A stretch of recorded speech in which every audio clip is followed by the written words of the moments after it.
It's taking a long time. Oh, of course, as soon as I say that, we go live.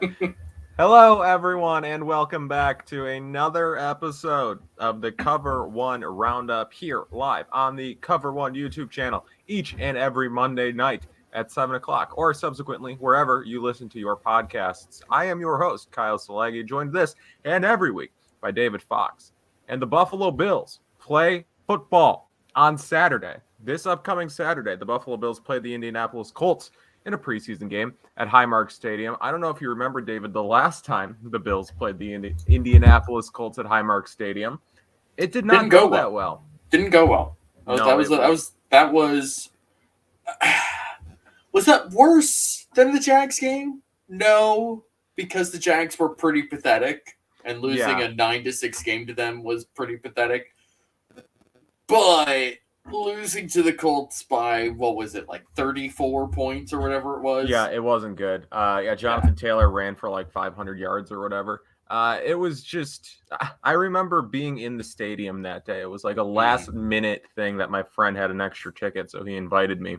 And I'm a smartass, right? People watching this podcast, you may have come to the conclusion that, I'm kind of a smartass. So my friend, or I mentioned something about wanting to leave at like halftime because the Bills were getting killed. I was like, let's go. And my friend was like, no, I'm not leaving. If you want to pay me for the ticket, we can leave, but otherwise I'm not going.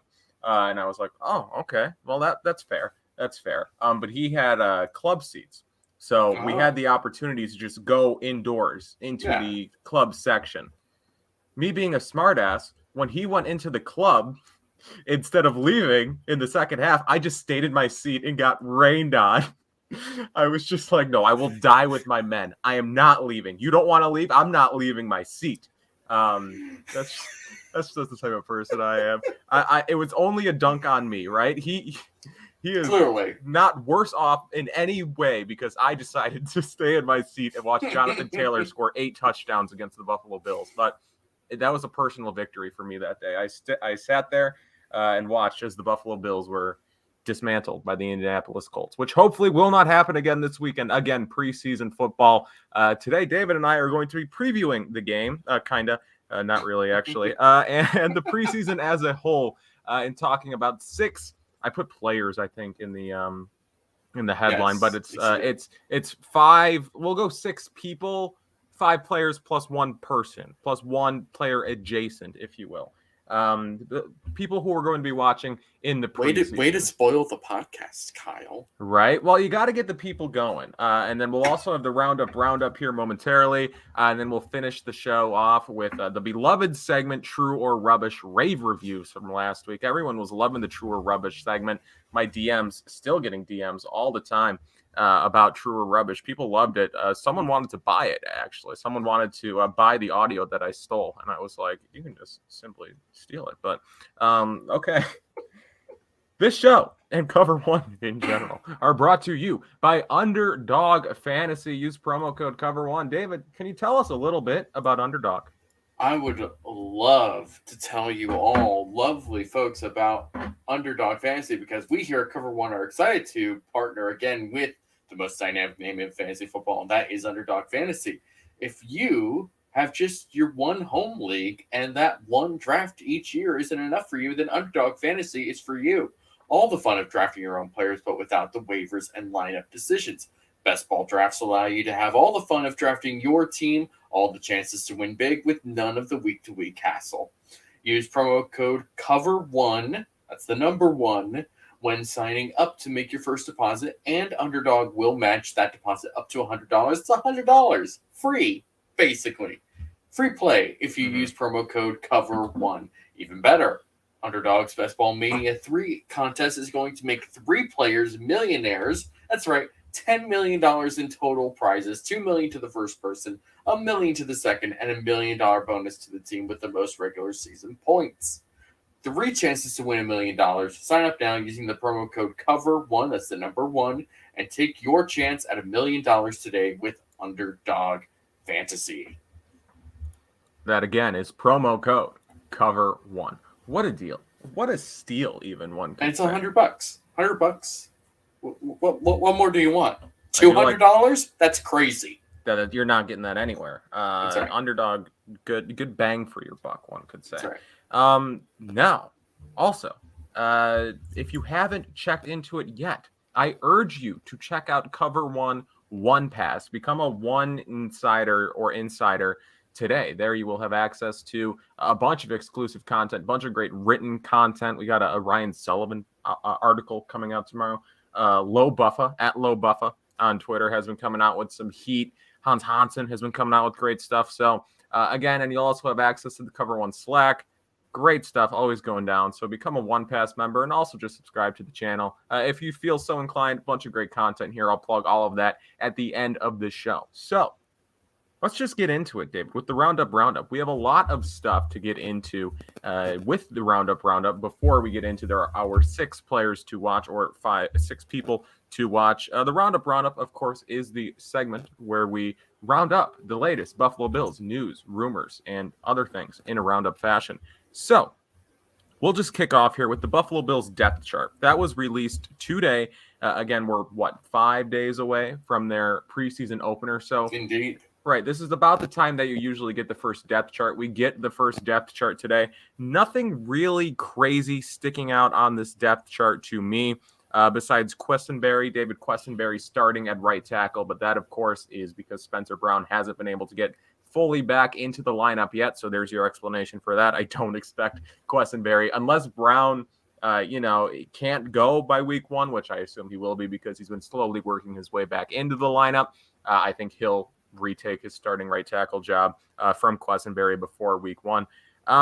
What else? McKenzie in the slot starting. That's not really a story. That's kind of what the last couple of weeks have been leading up to here.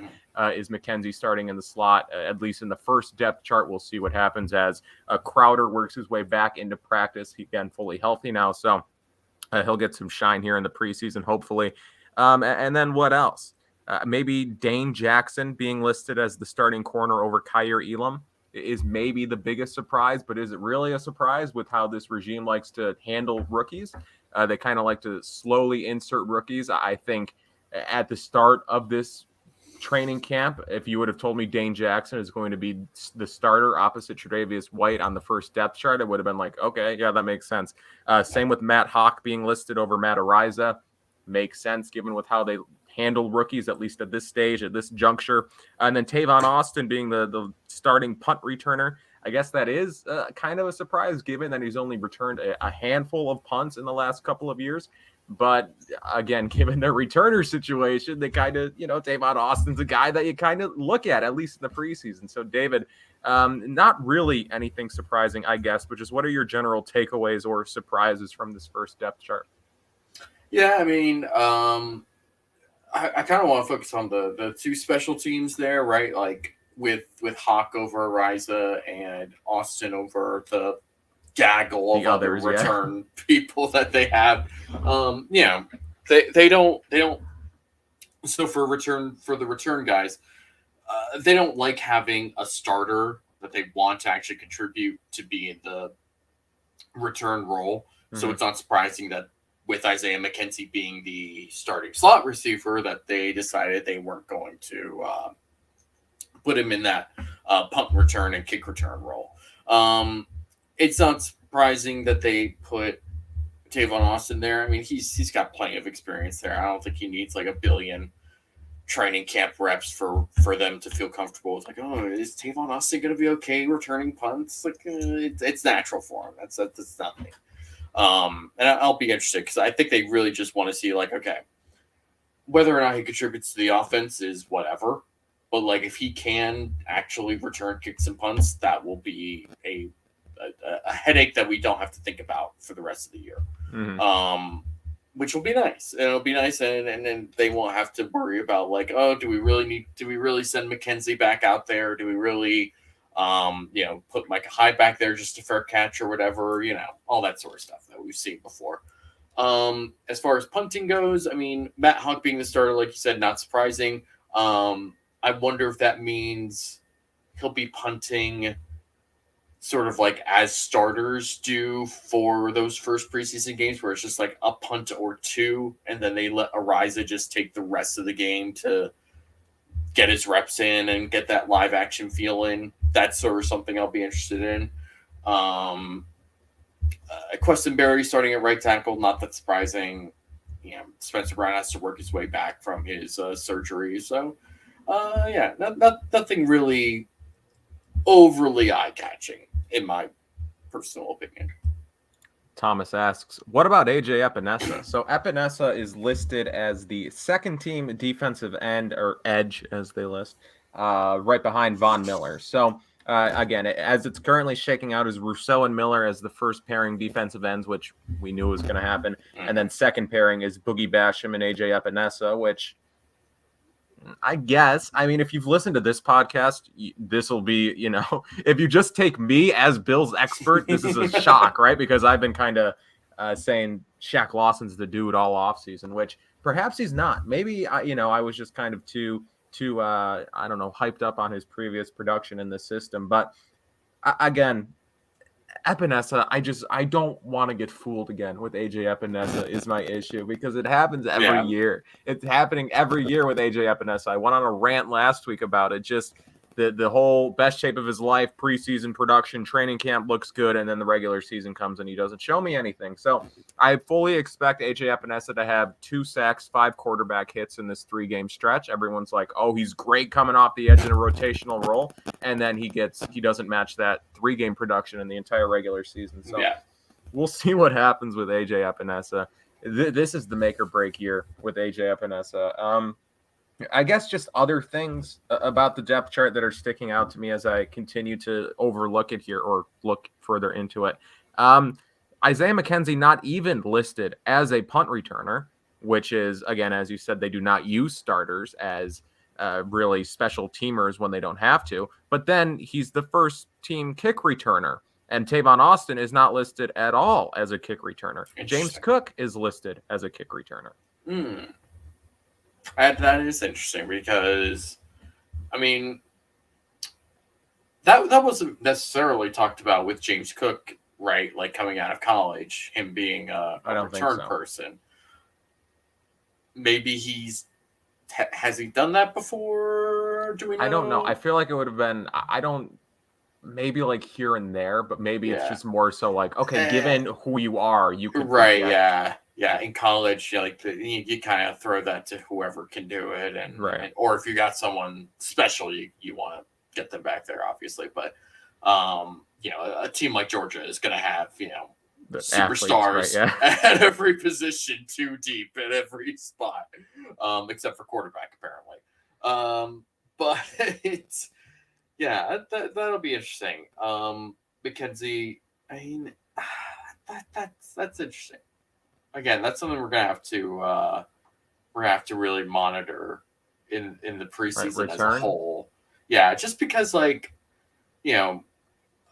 obviously, actually, now that I think about it, Tavon Austin has never been like a kick return guy. He's been more of a punt return guy, right? I don't recall many plays of him being. I'm trying to think back to the college highlight film. I'm thinking back to the Rams, the old Edward Jones Dome. Oh, remember that in St. Louis? The big font that just said St. Louis in the end zone. It's beautiful. I miss the St. Louis Rams. Why did they move? Hey, no. We support small markets here, despite the fact that we do. Is much bigger than Buffalo. We also support, stadiums that should exist. Wow. I take it you were not an XFL Battlehawks fan. No, I love the Battlehawks. That was great. Those people showed up for the Battlehawks. They did, of course. Jessica writes regarding AJ Epinesa, the last 2 seasons have been COVID years.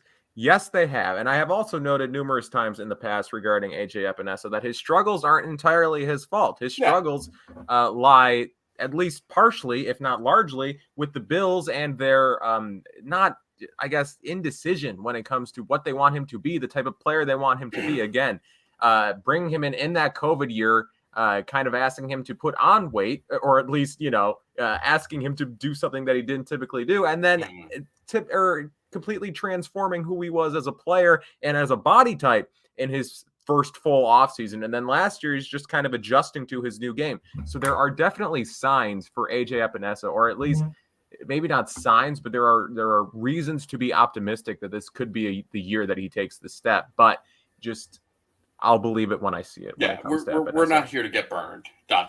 Again. Exactly.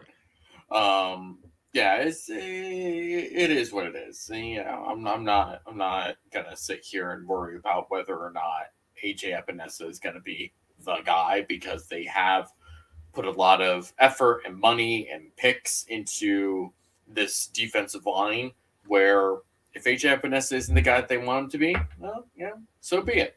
You know, they've got Jack Lawson, who's a known commodity. They've got Boogie Basham. They've got Greg Rousseau. They have Von Miller. Like, this is not a disaster if this doesn't look bad, and that's okay. That's okay. That's what good teams do. They don't compound their mistakes by, you know, believing in bad players and just hoping that they'll get better, because hope is not a plan, especially when you're chasing a Super Bowl. Right. Jason Taylor writes, Matt Perino's take on Epinesa is that he looks good without pads, but with pads, he looks underwhelming. He's always looked good without pads. Good-looking guy, AJ Epinesa. Good-looking guy. Handsome man. Right. Right. Put some pads on. Again, just we're done with AJ Epinesa. That's enough. That's enough for him. Reggie Gilliam. Yes. Got a new contract. 2 years, up to, what did I write here? $5.2 million. That's a nice fullback contract. Sean McDermott literally banging the table this morning during his appearance on WGR 550, saying this is what the Buffalo Bills are about. You got guys who were walk-ons at their small school, undrafted free agent in the NFL, working his way to get a second contract with the team that signed him initially. That's what this is all about. That's what the Bills have done, which to an extent he's right? That is kind of, I mean, I don't know if like Von Miller was ever, you know, struggling to make a team, or Stephon Diggs was to an extent because he was like a fifth-round pick. But, you know, like that is the type of culture, right? Where like, and Brandon Beane and Sean McDermott have always preached, right? Draft, develop, or in this case, sign, develop, and then reward your own, which, I mean, Reggie Gilliam, the perfect thing, or the perfect representation of that. Not a star by any means, but does a lot of things and does a lot of things well. Jack of all trades, master of none. Mm-hmm. So just what are your thoughts on Reggie Gilliam getting another deal here? I'm very excited, or at least as excited as he can be about a fullback, which is actually, like, for the record, I do love a good fullback. Like, I do think that, you know, the one of the things that, you know, we when we talk about like the run game coming along at the end of last year with like Brian Bates getting inserted into the lineup and obviously Devin Singletary playing well, you know, Reggie Gilliam was definitely part of that too, because they shifted a little bit more to adding him into those run plays. And if you watch, I mean, yesterday my dad was like, "Hey, put on a game, just any game." And I was like, "All right, let's put on that Patriots wildcard game." And I mean, if you watch Reggie Gilliam in that game, he is delivering some really good blocks on some really good Devin Singletary runs. And that's not a coincidence. Good blocking, you get good running. 9 times out of 10. But, you know, he's somebody that not only is a good blocker, but like you said, is versatile and can catch passes out of the backfield, which in today's NFL you absolutely have to do if you're going to be a fullback. And as Jason Taylor says in the chat, first phase special teamer too. That's important. You know, you want somebody who, if you're not going to be a major contributor snap-wise, you should be able to, you know, contribute in other ways. And obviously special teams is the way to do that. And if you can go multiple phases and do that, that's I mean, we know that this team and this regime loves versatility and special teams play. And if you can provide those sorts of things, I mean, this is exactly why Reggie Gilliam was brought back, right? He brings that special teams play. He's very versatile on offense. You can put him in a lot of different places. You can use him a lot of different ways. And as so one of our fellow Cover One team members found out, If anybody remembers the day that the year that Doran Dickerson got signed, this is more or less what they wanted from Doran Dickerson and Chan Gailey's offense, and Doran Dickerson certainly remembers wanting to be used better than what he was. How could you forget about Doran Dickerson? No one. He was a guy. He was certainly a guy. Mr. Diggs writes. Why a fullback? I don't really get it. I'm not a football guy, just a fan. Why? I think we just explain why.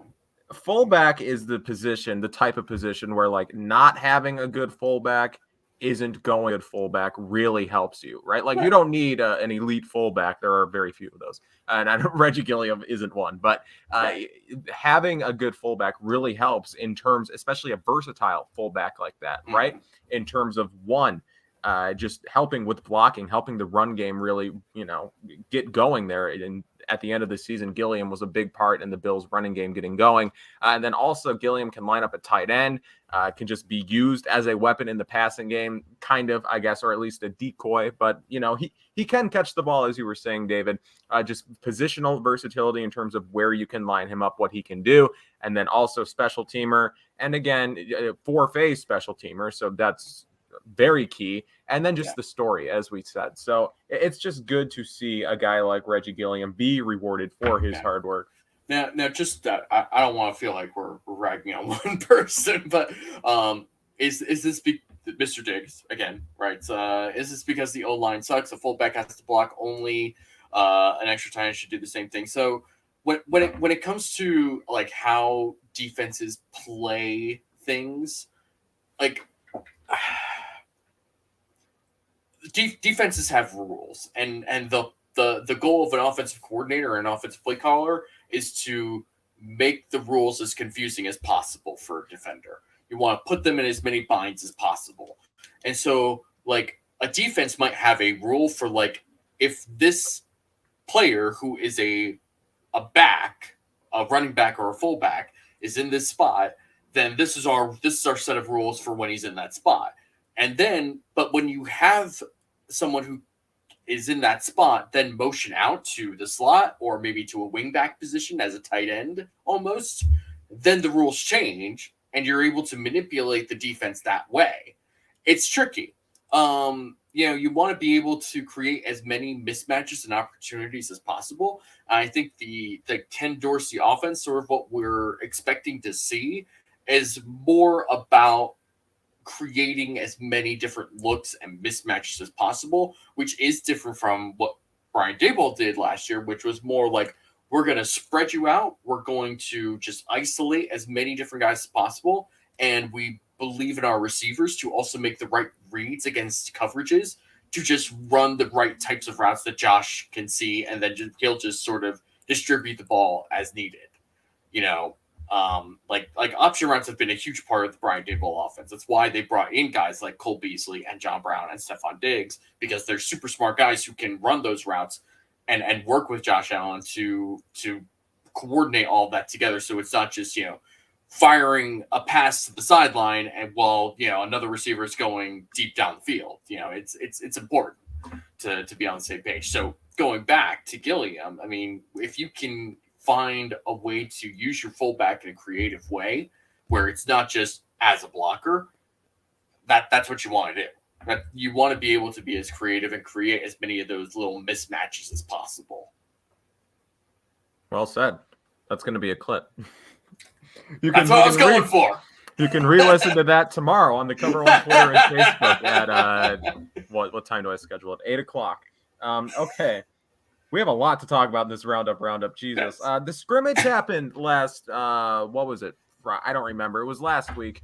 Late last week, Buffalo Bills held a scrimmage at, or the red and blue, whatever, at Highmark Stadium. They gave out 70,000 tickets to the stadium, a sellout of free tickets, which is crazy to think that 70,000. I mean, it's kind of crazy to think that 70,000 free tickets were claimed for something. It's even 70,000 or 7,000. 70,000 were claimed. Okay.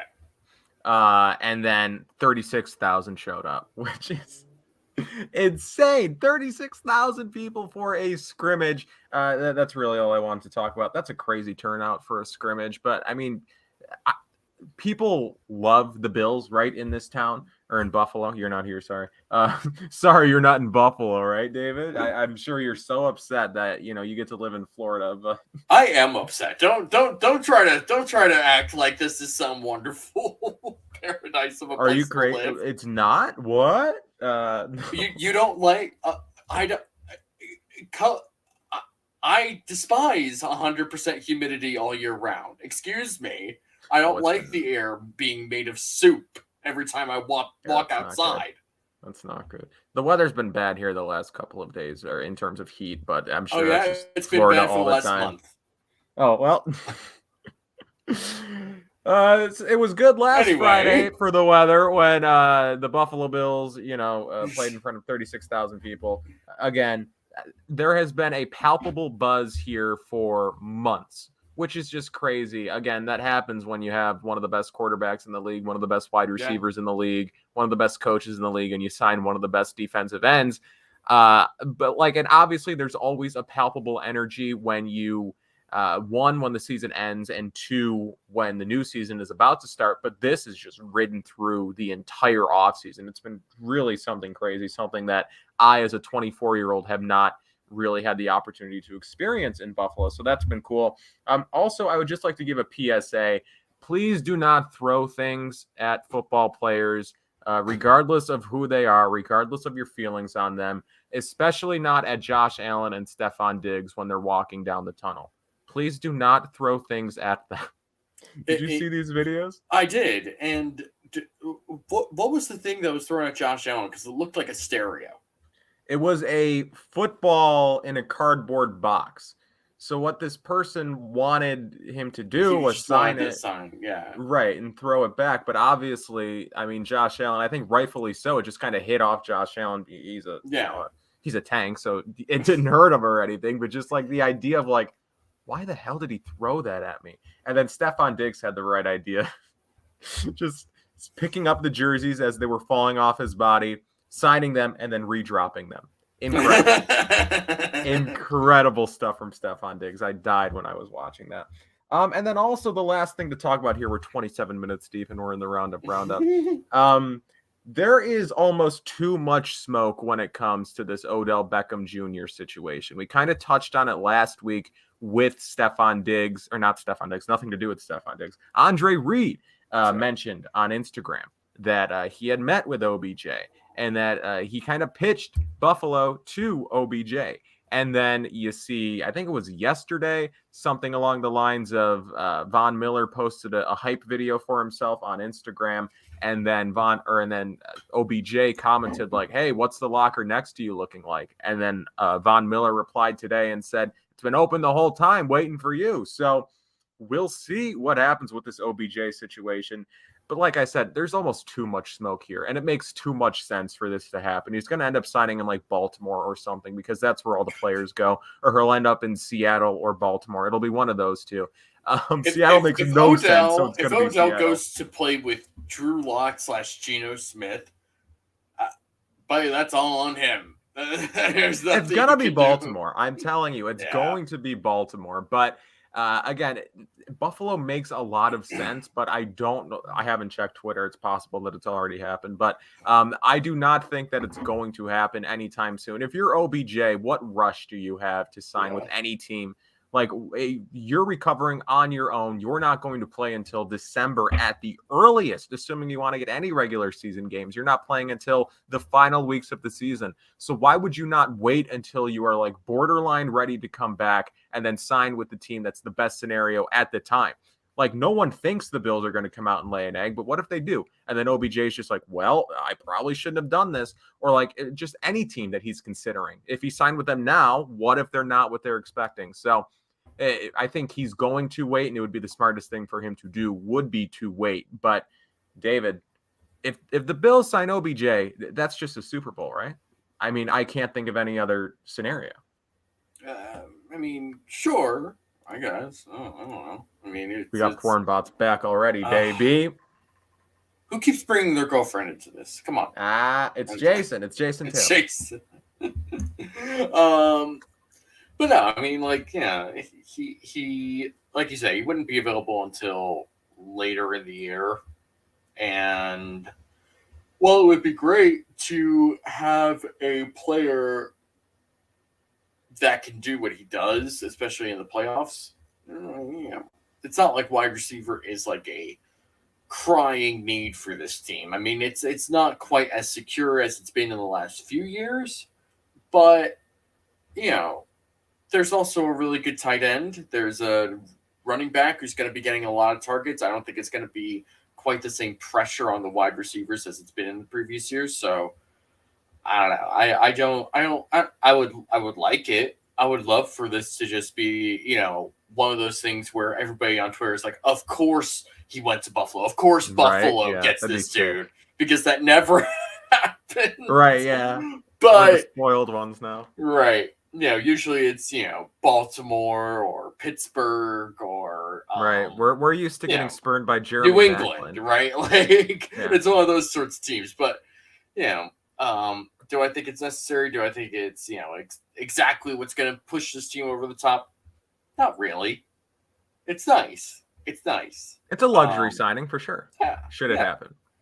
So bring him on if he wants to be here, and if he doesn't, well, he can go not be a Super Bowl winner somewhere else. Right. Odell Beckham Sr. can cut a highlight reel and he'll get out of here. Right. And then Jessica writes, not enough cap room. I was texting with my friends earlier. I was like, OBJ would have to take infinitely less than he is actually worth in order to come to Buffalo. So it would have to be just things that Buffalo fans are not accustomed to. Superstar level talents taking pay cuts to come to Buffalo.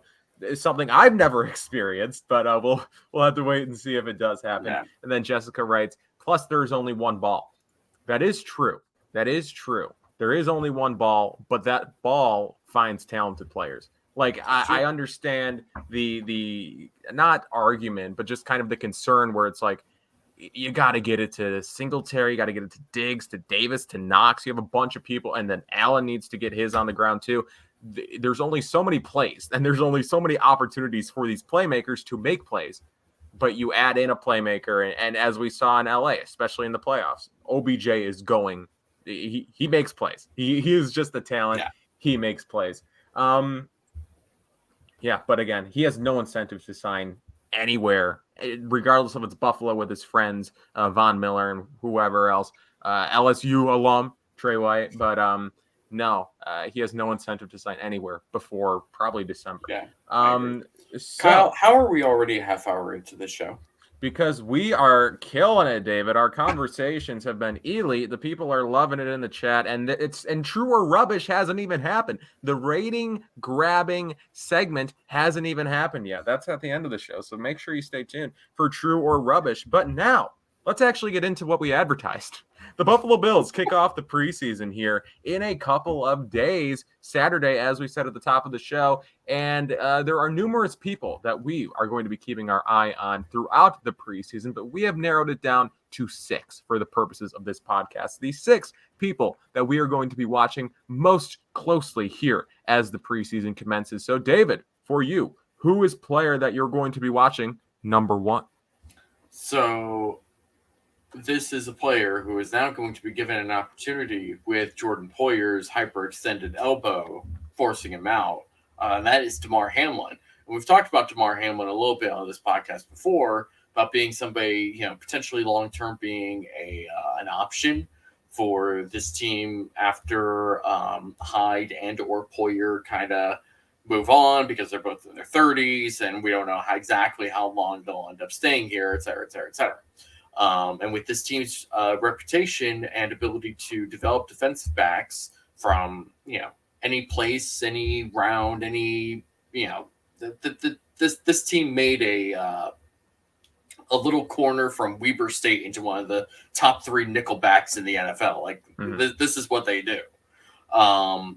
And so with Damar Hamlin, this is an opportunity to show this team and really the rest of the NFL, if you really wanted to, that he belongs and that he can do a lot of different things, and that he can be that type of player that they would really like him to be. So I am definitely keeping an eye on Damar Hamlin, and I expect him to get quite a share of the snaps in this first preseason game, and really for probably the whole preseason.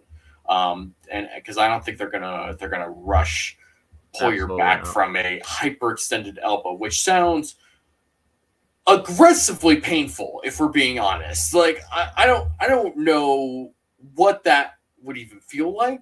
I don't even want to imagine what that feels like, because it's anyway. Damar Hamlin is who I'm interested in. Kyle, what are your thoughts on? Well, yeah, I don't think I've ever even had an extended elbow, let alone a hyper extended elbow. I can't imagine the pain that Jordan Poyer has to be going through. But then, as John writes, my guy Hamlin, it gives us the opportunity to see Damar Hamlin in what will hopefully be numerous reps. Damar Hamlin is a guy who, coming out of Pitt, I was just like, you know what? As you said, David, or as you've said numerous times, I was just like, you know, given this coaching staff, given everything, he'll probably end up being a serviceable player. Really didn't feel too strongly about him one way or the other. Watching him last year in the preseason, especially against Detroit, and he had a couple of misses in that preseason game against Detroit, but he also just had a couple of plays where I was like, who is this guy? Who is this safety coming down in the box, making hits? Who is this guy breaking up passes over the middle of the field? Just like, when I notice you as a 5th-round defensive back playing in a preseason game, or I think he was a 5th-round pick, regardless, day 3 pick playing in a preseason game, you know, you've caught my attention, and I'm excited to see what you develop into. So I'm excited finally now to see Damar Hamlin have the opportunity to play again, because I went an entire season without seeing Damar Hamlin, which, I mean, thankfully, it probably wouldn't have been great in a full season of work last year. And when you have Poyer and Hyde, you want them playing all of the games. But thank you, Mr. Diggs. I will put this on screen here in a second. Thank you so much. Thank you. But yeah, just with Damar Hamlin, I'm excited to see just the hits, excited to feel his presence again here, to see, right? He's already made a bit of an impact here in training camp with Poyer not getting the reps, but his hyper extended elbow. But I'm excited to see him yet again on the field and just see if he continues to build on what I saw a year ago. Do I still think that he can be a developmental safety who can start long-term? We'll have to wait and see. Mr. Diggs, thank you so much. Thank you for the fullback rundown thought. I love Knox from day one because of the same idea. The look a good tight end gives the offense, hence Gronk and Shannon Sharp. Yeah. I mean, I wouldn't necessarily put Dawson Knox or Reggie Gilliam in the Gronk or Shannon Sharp, but that's not yet. You wouldn't. But that's not the point. Yeah, that is sort of what we wanted to get across, was just like, there's a lot of different looks you can throw with that type of player on your offense, and that's why they brought him back. But yeah, I mean, when it comes to Hamlin, I'm excited. Whenever this regime drafts a defensive back, I'm just like, all right, they see something that they want to work with, and I believe in that. It's just like, I'm never going to be mad about them drafting more defensive backs, whether it's a safety or a nickel or whatever. It's just like, yep, this guy. Unless you're Rashad Wildgoose. Well, didn't he get claimed by somebody? He did. He's with the Jets now, which there goes his. No, he has Robert Saleh. We'll see what happens with Rashad Wildgoose. I don't know. He might not be there anymore. That's who he got claimed by, though. I would assume it doesn't matter. I'll have our producer. It really doesn't matter. Where Rashad Wildgoose ended up. Meanwhile, I think that somebody kind of previewed, sets you up if you want to take the segue. Kyle, who is your? He did. Who is one of your players, or perhaps non-players? He is my non-player. He's my person, right? He's my plus one. Right. And sorry, David, you knew I wasn't taking the segue. Jessica writes, any talk about the Giants camp fight? That is a preview for True or Rubbish, the critically acclaimed segment at the end of the show. So Ken Dorsey, I would just like to preface this. I'm going to argue with a straw man here. I do not want people to be upset or freak out if the offense doesn't look dynamic in the preseason. I could see a scenario where people are like, this kind of looks uninspired, right? This kind of looks like an uninspired game plan, not really seeing much in terms of creativity here from Ken Dorsey. I'm kind of concerned about the offense this year. To that, I say he is a first-time play caller in his first preseason game. I am not expecting anything earth-shattering here, right? I would be upset if I did get anything earth-shattering here from Ken Dorsey because I do not want him showing any of his wrinkles, any of his really creative stuff in the preseason, right? Keep it relatively vanilla. That being said, I do just want to see, like, foundationally, if we get a glimpse into what Ken Dorsey is going to do. Do we see more 2 tight end sets? Maybe 2 running back sets? Maybe something with or 3 running backs, maybe even with Reggie Gilliam on the field, if you want to count him as a running back, even though we just had the full back discussion. James Cook, I want to see where James Cook is lined up. Probably because he's listed as the 3rd running back on the depth chart. I would assume you see James Cook as a running back mostly in the second half, but I would like to see how they use him, especially early in the first team. Do you get any James Cook in the slot?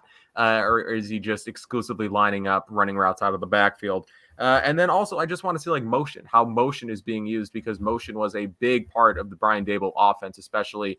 Maybe he kind of got away from it there last year, but he still used motion in a different way last year, but motion has always played a significant role in creating mismatches, which you've said, David. So I want to see how Ken Dorsey uses them. Will we see much of anything this week in the preseason or in the preseason in general? I'm not sure, but I think foundationally, you'll be able to get a glimpse into what Ken Dorsey is going to do. So, David, are you excited to see Ken Dorsey here? I'm very excited to see Ken Dorsey. I don't know if it's really going to mean anything with preseason, and I doubt that, especially in this first game, that Josh Allen will play at all, because they didn't play him in that first game against Detroit last year. So I imagine that they'll take the same sort of approach. He didn't play until the 3rd game, right, against Green Bay. I think so, yeah, and he tore it up. So I imagine that'll be their similar plan. So it's going to be a lot of Case Keenum and Matt Barkley, and that's only going to take you so far. When we're watching, I do say we very deliberately, us collectively as a Cover One community, when we're watching, royal we. That's right. When we're watching Ken Dorsey in this preseason, just look for what they're trying to do. Look for concepts. Look for tendencies and patterns and cycles or whatever. Just sort of see okay, what exactly is he trying to do? What is he trying to set up? What concept is he trying to run? That sort of thing. Don't try to get oh well, this is exactly what they're going to do in the regular season. It's no, they might add emotion here, they might do a different personnel package there, etc., etc. So you just want to be able to just sort of get an idea of just sort of a broad idea of what this offense is going to look like. And I think that'll be what I'm looking forward to. Especially when compared to Brian Daboll, because I think there's been talk of when Isaiah McKenzie did his interview with Film Crew a couple of weeks ago, he talked about how there's he didn't necessarily say directly that there's a lot of carryover from Daboll's offense to Dorsey's offense, but that was sort of what he implied. But there's also definitely going to be some changes. I mean, this is going to be Ken Dorsey's offense, however he wants to make it. And from what it sounds like, there are going to be a number of changes. And I'm looking forward to see exactly what those are going to be. And we may not see exactly what those are until the regular season, but we might get a glimpse of that in the preseason as well. As Mr. Diggs writes, mix a little strawberry and chocolate in there, but still vanilla. You know Perfect. What? You know what? I like that. I'm going to use that. That's perfectly said. Mix a little strawberry and chocolate, still vanilla. I like that. Steal that. Yeah, steal that. Like a light Neapolitan ice cream. Right. So, David, who's your second player to watch here? As we both sip from water. We both tried to buy time to drink water. Well, it was going to be Spencer Brown. And it might still be Spencer Brown, but it sounds like David Questenberry is going to be starting at right tackle. So we're going to go with both. Just sort of the right tackle position as a whole.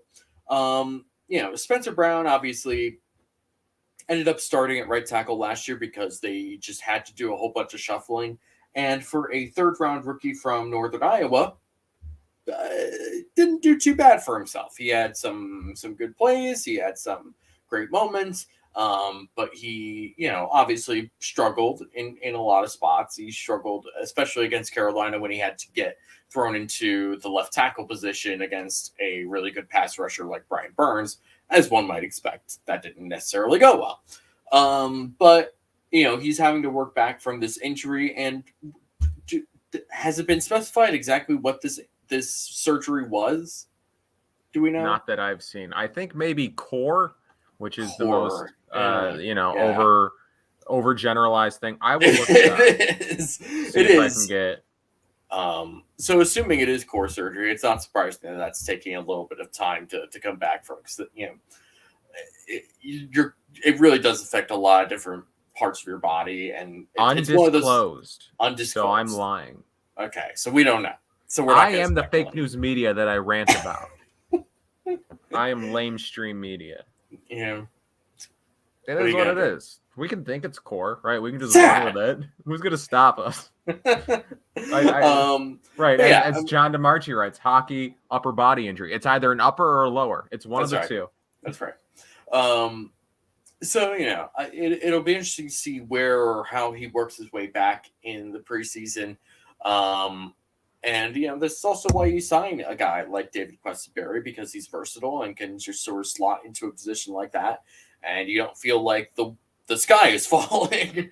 So I'll be interested in seeing exactly how well he performs and making sure just like, hey, is this really going to be a problem? Is this going to be is David Questenberry going to be our new Bobby Hart, even though Bobby Hart is already still somehow shockingly horribly on this team. Still. I didn't look. Where is he listed? Where is he listed on the depth chart? That's a good question. Is he like is he like third string left guard at this point? He is third string right tackle, and that's it. All right. Well, there you go. Bobby Hart, soon to be cut down victim. Bobby Hart. And Cody Ford is second team right guard. Incredible. Oh boy, this offensive line is fun. I'm excited to see, one, if Brown gets on the field, two, what Questenberry can do, because like you said, is this going to be a situation where we're like, hit the panic button? They should have probably, not even necessarily addressed it more, because they did, right? You bring in David Questenberry, they did address this. They've addressed this the last couple of years, by bringing in guys like Spencer Brown, obviously, and Tommy Doyle, and now David Questenberry and some other guys like Greg Van Roten, et cetera, et cetera. Mm-hmm. But, you also want to look at it and see, like, okay, was this worth it? Was this worthwhile? Was this what they needed to be? You want to feel like relatively comfortable with the depth that they've brought in. So that's what I'm going to be looking into. Anything else? Anything else for that? Ronald writes, Bobby Hart equals New York Giants. Are we thinking that Bobby Hart's going to replace one John Feliciano? I love John Feliciano. I love him so much. We'll rant about him later.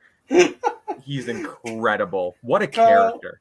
Kyle, who's your next preseason watch list person? Oh boy. I'm going to talk about Christian Benford, okay? Because Christian Benford's a guy who has gotten a fair bit of hype here in the last couple of weeks. Apparently took a few first team reps a couple of weeks ago, or by that I mean a couple of days ago in training camp. Now, I think that's more so a case of let's see what he does when we throw him in there than it is they're actually considering starting him at cornerback. I don't think that's the case whatsoever, but maybe it is, right? Christian Benford, of course, I would forgive you if you didn't know the name. The 6th round pick out of Villanova, which, David, we were on the live Cover One show when that happened, when the Bills picked Christian Benford. And I said something along the lines of, I didn't know Villanova had a football team. I just didn't know. I thought they were a basketball school, but no, apparently you got Christian Benford playing at the Philadelphia school, and he's making the basketball aspect of Villanova pays for the football aspect. That makes a lot of sense. Villanova. Christian Benford, his ball skills are crazy, right? We talked about this the other day in the Cover One Slack. Or not the Cover One Slack, it was the Cover One Twitter. And Kendall brought up the point where it's like, Christian Benford, I'm kind of worried about getting him on the practice squad maybe, given his on-ball production at Villanova. It was just insane. And you look at the stats, right? I had read these before, but I never really dove into them. 14 career interceptions throughout his 4 years at Villanova, 7 of which were last season. Also had 18 pass breakups last season, which is crazy. Again, just on-ball skills, on-ball production. That is insane. Now, granted, you could make the argument that, he's playing whatever Division 1B talent there, or AA, whatever you want to call it. Sure. But on-ball production is on-ball production. Yeah. Ball skills are ball skills, regardless of who your competition is. And then additionally, with Christian Benford, what I'm most excited to see from him is how he matches up against NFL wide receivers. Now, granted, the preseason is not the best, the best showcase of NFL wide receivers, but it's going to be a better showcase, probably pound for pound, than his Villanova tape was, or that he's facing better receivers in these 3 preseason games than most of the guys he played at Villanova. Now, his worst tape collegiately was probably against Jahan Dotson in their game against Penn State. I think Jahan Dotson had over 100 receiving yards and 2 touchdowns, which again, that kind of goes both ways. You can be like, well, he's a Villanova corner going up against a first-round draft pick. But then the other way, it's like, well, he played one NFL receiver, and that's what he did. So I'm excited to see what Christian Benford can do. I think he's going to see a lot of playing time. I'm intrigued to see where they play him, because after they drafted him, there was some talk about safety, about potentially moving Christian Benford to safety. Ultimately, I think the majority of his reps have come at cornerback. I think that's where we will see him in the preseason, but I just want to see how he matches up against these receivers and to see if the ball skills translates, which I think it will. But I'm excited to see if he's able to get some on-ball production here in the preseason. Are we talking at the end, the end of this 3-game stretch, like Benford had 2 picks, 4 PBUs? Right. We are getting educated on Villanova football history in the chat. Apparently, did not know that there were this many people who had strong takes about Villanova football. Howie Long, Villanova football player and NFL Hall of Famer and renowned actor, Howie Long. Yes, of course. Eagles running back Brian Westbrook, phenomenal player for the Eagles. And apparently they won the FCS National Championship in 2009. And as my producer just looked up right now, that was against the 11-0 Montana Grizzlies. Oh, the Grizzlies were great that year too. Sure. That's crazy. Yeah. Oh, actually, Montana had wide receiver Mark Mariani. He was That's a name. Yeah, that's an early 2010s special teams Pro Bowler. Yeah. Mark Mariani. Oh, that's a name. That is classic Jeff Fisher. That is a classic Jeff Fisher player. We are the perfect embodiment of the meme where it's just like guys can just name football players to each other for hours and be entertained. That's exactly what we just did. I'm just like, we're living proof. Why are you calling me out here? Right, they just be like, oh yeah, I forgot about it, and we're good to go for hours. But yeah, Christian Benford, I'm excited to see who's he going to be matched up against Indy. We're not getting Pittman. Who are we getting? Could be Alec Pierce. Oh, Benford versus Pierce would be fun. Be interesting. Isn't there a dude named Paris who they had? Paris Campbell. Is he still there? He is, but he's also had an injury history. I'd be surprised if they play him a lot in the preseason. Gross. So, who knows? Moving on. David, who is your third player to watch here? My third player was also this year's 3rd-round pick, someone that I did not understand at the time, which is why I'm going to watch him now, and that is one Terrell Bernard, the linebacker. And again, this was when that pick was made. I was like, really?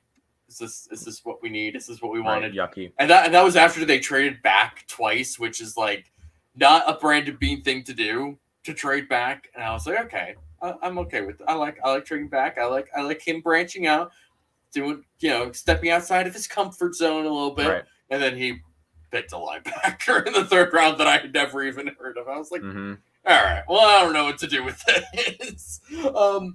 But from what it sounds like, again, this is somebody. Terrell Bernard is from Baylor, and that's an important thing note. to mention because Dave Aranda is the head coach there, and Dave Aranda is one of those Sean McDermott inner circle guys.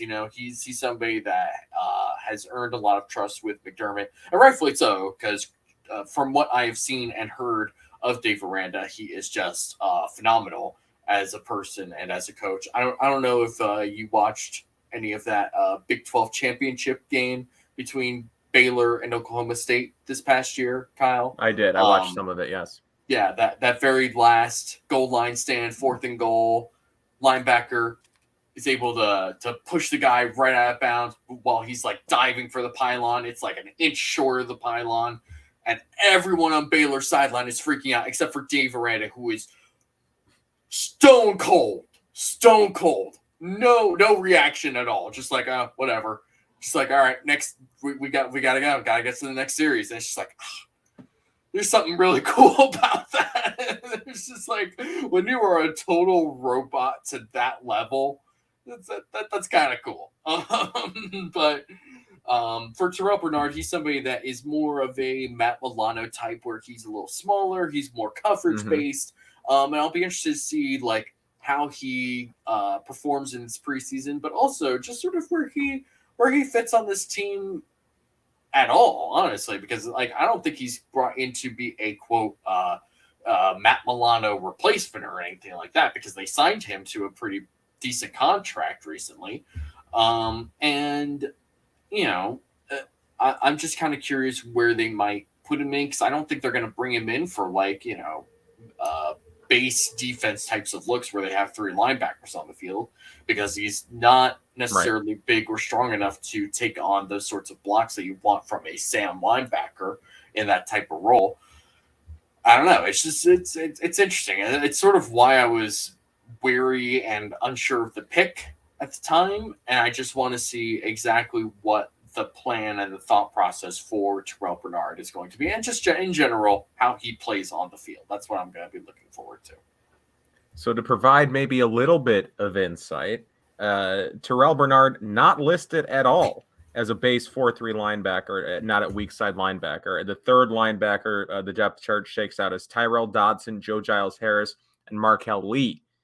Terrell Bernard is listed as the second team Mike, which is interesting because when Terrell Bernard was drafted, you think about just kind of people. I'm thinking about the Cover One live show, and people were like, I don't know if he really projects as a Mike linebacker. I don't know if he has the size for it, which maybe he doesn't, but I would love to see. And this is why, it's such a good shout here from you. With Terrell Bernard, I'm excited to see how his game translates to playing Mike linebacker in the NFL. Is the size going to be a concern, or we've heard about Terrell Bernard, right? Milano's style of play. He has the character that McDermott looks for. Also is very intelligent. So I'm trying to think of like a Milano type, but he still plays with instinct, but maybe a little more cerebral, if you will. Yeah. Terrell Bernard. So I'm excited to see if you had Matt Milano just at Mike, right? Like, because I remember a couple of years ago, there were a few rumblings after Matt Milano's incredible rookie year, right? Where he kind of started midway through the season and then came out and actually, really played well, better than any. You couldn't take Ramon Humber. You couldn't take Ramon Humber off the field, right? It took an injury to Ramon Humber to get Matt Milano on the field. What a time. What a time to be alive. And then during the offseason, there was some chatter about maybe Matt Milano moving to Mike. And I remember Lorenzo Alexander being like, no, you need someone who's a little more vocal, right? A little more outgoing, if you will, playing Mike, which Matt Milano, great player, but not the best interview. And I that maybe translates to his demeanor, right? Like, I'm sure his teammates love him, but he might not be the most vocal guy in the field. If Bernard is able to be a bit more vocal, I just like the idea of a player like that athleticism, that instinct, playing Mike linebacker. So we'll see if he can do it in the preseason. Again, this won't be the end all be all, but it'll be interesting to see if this happens, or, if he can do it.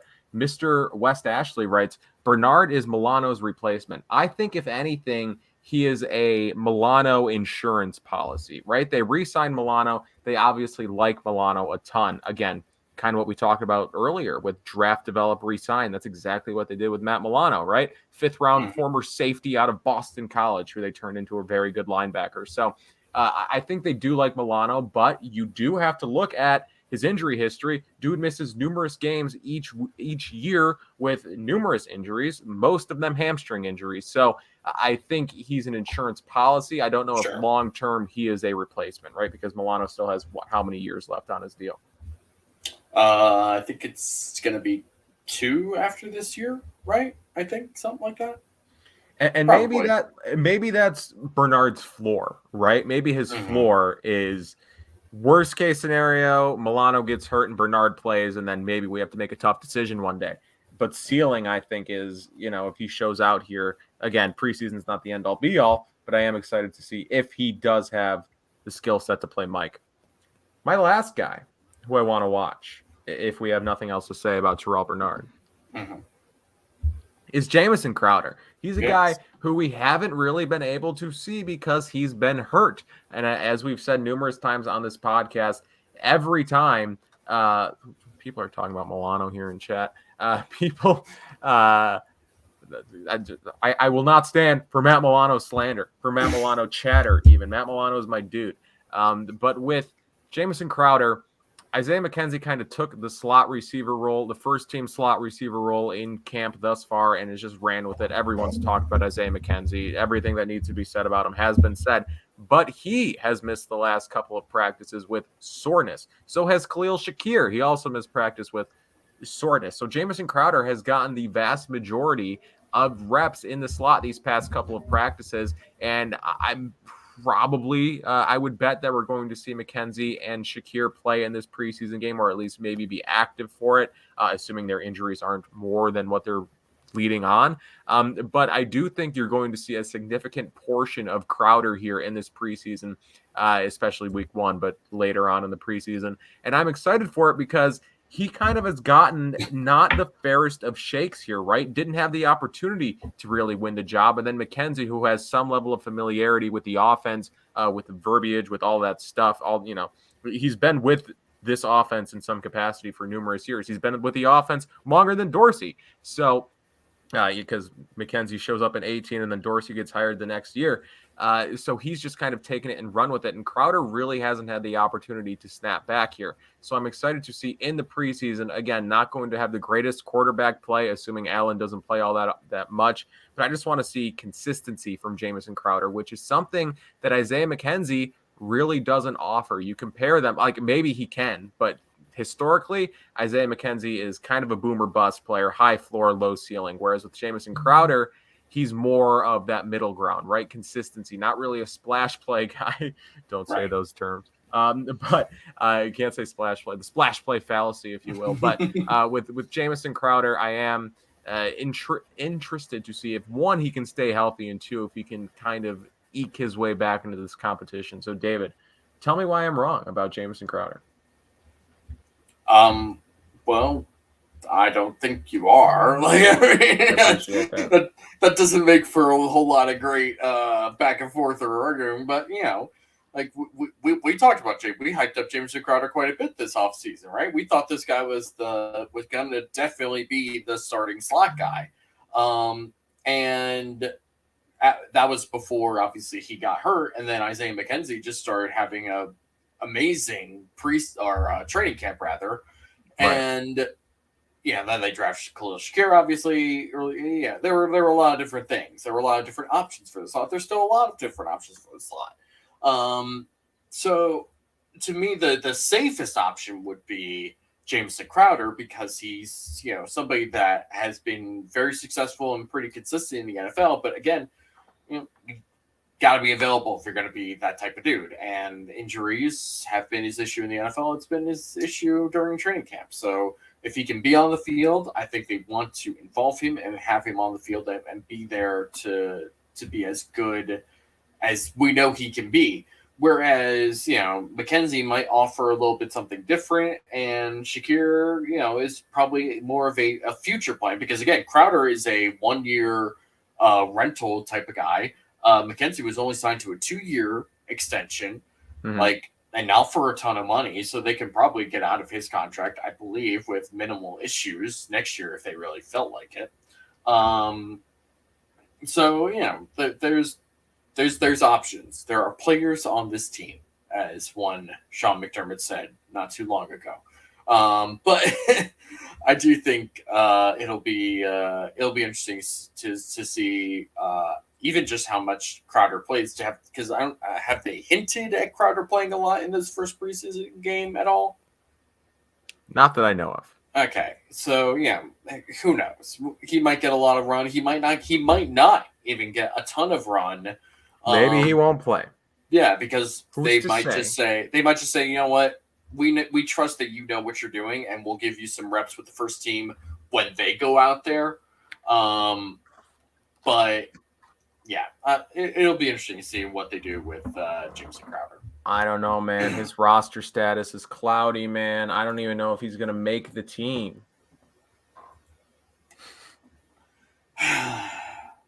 He's a roster cut candidate, man. I'm sorry. I don't know what to tell you. As Anyways, Buffalo Bills. That's a good point. Buffalo Bills. Moving on. Buffalo Bills podcast. Moving on. Final section. It's everyone's favorite segment. It's true or rubbish. True or rubbish. Let's go. It's true or rubbish, David. I accidentally kept it on loop. My bad. So. True or rubbish? This is the segment where I give David a number of prompts. This week it's 2 because I couldn't think of anything more. So David, we just got 2 prompts for you, but they're going to be, fun discussion topics. And then you tell me whether or not the prompts, the scenarios, the situations are true or rubbish. So we'll start off. Is that how that works? We'll start off nice and easy for you. Are you ready? Let's go. John Feliciano is a dunce. I'm going to say true. This true all after all. Can't believe it. It was true all after all. It was true. So for those of you who are not terminally online like the rest of us are, John Feliciano spent a lot of the offseason kind of just saying that he felt kind of, what's the best word? Overlooked, screwed over by Buffalo. Yeah. And today, he got into a training camp fight today or sometime in the last couple days, and then he said, he didn't like how the coaching staff viewed him or used him. Right. He said the offensive line wasn't valued in Buffalo. Right, which is a weird thing to say when the offensive coordinator in Buffalo is now your head coach, and the offensive line coach is the same offensive line coach in New York, and the general manager. It was the assistant general manager for the. It's a very weird statement to throw out there to the public for everyone to see.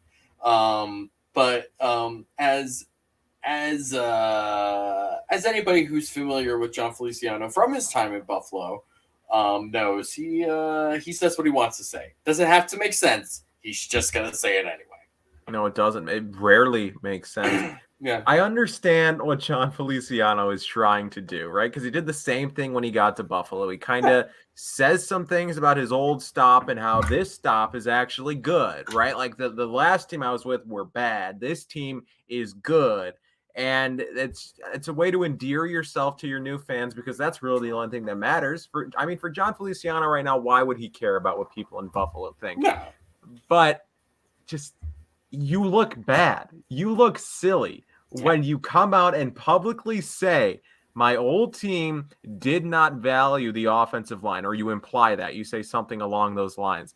And then after half a second of critical thinking, it becomes clear, oh, your old assistant GM is here with you now. Your old offensive coordinator is with you now. Your old offensive line coach is with you now. You don't think they have the same values? You don't think they're trying to replicate what they did in Buffalo in New York? It doesn't make any sense that he would come out and say that. And again, I understand what he was trying to do. It's just silly. It's not well thought out. It doesn't make sense. He can do the same sort of thing. Like, he can accomplish the same sort of tone and idea of what he wanted to say without just saying, like, oh, they just didn't value me in Buffalo. It's like, right. And dude, this, come on.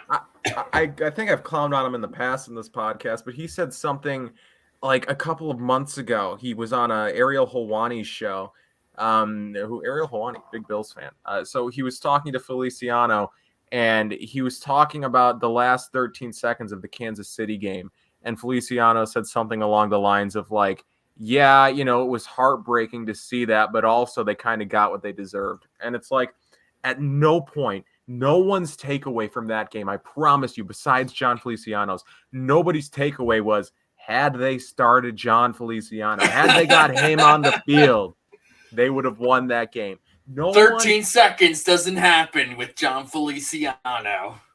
That wasn't it. No one thought that. And then today, after he says all this, he goes out, starts a training camp fight. As F-Ed writes, some folks are calling it a WWE style fight. That was one of the tweets. It's just insane. And then you get the classic picture of a linebacker or whatever just dragging him off the field. Feliciano's twice his size, and he's getting dragged.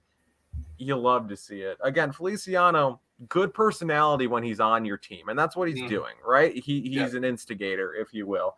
He knows how to get under people's skin, which is kind of the biggest thing that he does, right? Kind of some of the only value he can bring to a football team. But I like Feliciano. I liked him when he was here, but I mean, he's just kind of making himself look silly. Yeah. Moving on. So that was true. He is a dunce. Moving on, David.